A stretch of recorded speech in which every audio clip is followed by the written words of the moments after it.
Everybody knows what happened in Paris, and we also see the outrage in the world about it, and everybody's talking about the freedom of speech, and everyone is upset with it. The world leaders are talking about it, and they are saying, we do not accept and we do not tolerate any attack over the freedom of speech, and we will stand upon it, and we are going to fight for it and stuff like that. But my question rises over here. First of all, we have seen so much from these governments that we cannot trust what happens and what they claim. 3 guys were accused of this, and then one of them turns up into police station and says he doesn't know about it, and he found himself in the media. So how come 2 others will not be like that? First. Second thing, nobody was questioning why this magazine is doing this. Rather, they were protecting them, and they never stopped them from doing this because they were provoking around 2 billion Muslims in the world. Not only that, they were provoking Christians and others too, and Jews as well. So now the point over here is the responsibility with the freedom of speech that they are talking about.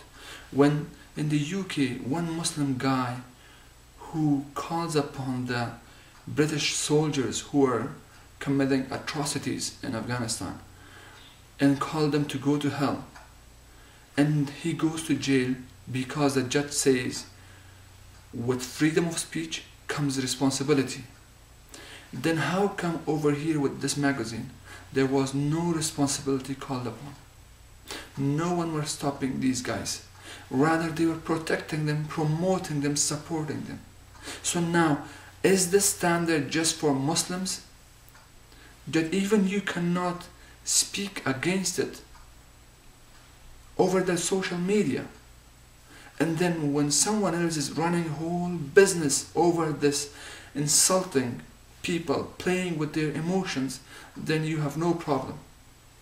These politicians have a benefit in this, because their benefit is the war, and how they are fooling people, and they are making people emotional and put them into a war. So we buy their war in the Muslim lands from which their big corporations are making money. But then over here comes the media who is carrying this whole thing. Like yesterday, CBC calls every Muslim, one of their articles says, radical Muslims were outraged by these cartoons. So if any Muslim is upset with this, he's a radical. There is no way. If you do not get upset with it, then you are a moderate Muslim in their view. So imagine if I'm getting upset, which I'm upset with their cartoons and everything, then they call me a radical Muslim. So being a radical Muslim, I should not be trusted, I should be prosecuted, I should be followed, and if found, tortured. But when anything else happens, nobody says anything. Now the second thing is about the people, about the media, politicians. What's happening in Afghanistan, Iraq, Syria, Palestine, Yemen, Somalia, name it. Then there is nothing. The media is being attacked by US forces. The Al Jazeera office was attacked. The American-backed Egyptian government is arresting journalists, and they're putting them in jails, and nobody is questioning them. Even the Canadian Prime Minister is not asking about them. So now you are coming with these double standards, not just the politicians, not just the media, but the people too. They are buying this, and they are supporting this hypocrisy, and nobody is asking them questions.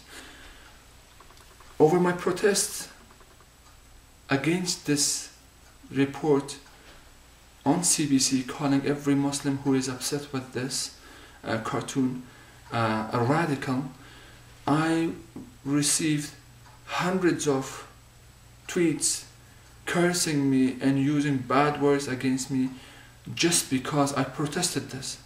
But when the politicians are doing whatever, or these cartoonists are doing whatever, nobody is having a problem. When hundreds of thousands of the the Iraqi children were killed, or hundreds of Egyptians were killed, or hundreds of Syrian children are dying in the cold because the US government is not allowing any action against Assad, or the same in Afghanistan and everywhere when drones are killing children and women, and then nobody is having any crime, but over here we are having this crocodile tears.